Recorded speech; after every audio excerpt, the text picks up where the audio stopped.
रावण के मरते समय पैरों पे बैठ गए थे लक्ष्मण। दशानन से जीवन के लिए ये 5 रहस्य। दरअसल दशानन रावण शक्तिशाली योद्धा होने के साथ साथ बहुत ही ज्ञानी और विद्वान भी था, लेकिन इनके घमंड और सीता के हरण की उनकी मौत की वजह बनी। भगवान श्री राम से रावण का वध किया गया। मरते समय उससे भगवान श्री राम से अपनी गलतियों की क्षमा मांगी। रावण के मरते समय श्री राम ने अपने छोटे भाई लक्ष्मण को कहा कि रावण नीति और शक्ति का महान ज्ञाता है, ऐसे में तुम्हें महाज्ञानी रावण से सफल जीवन का ज्ञान प्राप्त करना चाहिए। श्री राम के कहने पर लक्ष्मण दशानन रावण के पैरों में जाकर बैठ गए। तब महाज्ञानी और विद्वान रावण ने लक्ष्मण जी को जीवन की जरूरी अमूल्य रावण ने लक्ष्मण को ज्ञान देते हुए बताया कि किसी भी शुभ या अच्छे काम में देरी नहीं करनी चाहिए, वहीं अशुभ काम को टालने का प्रयास करना चाहिए।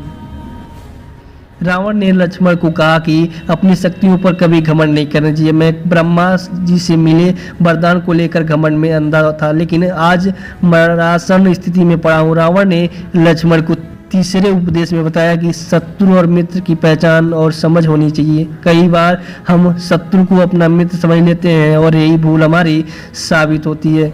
रावण ने लक्ष्मण को चौथे उपदेश में बताया कि कभी भी अपना रहस्य किसी को नहीं बताना चाहिए, चाहे वो अपना भाई ही क्यों ना हो। रावण ने अपने 5वें आदेश में बताया कि पराई स्त्री पर कभी भी बुरी नज़र नहीं रखनी चाहिए, जो ऐसा ही करता है वह नष्ट हो जाता है।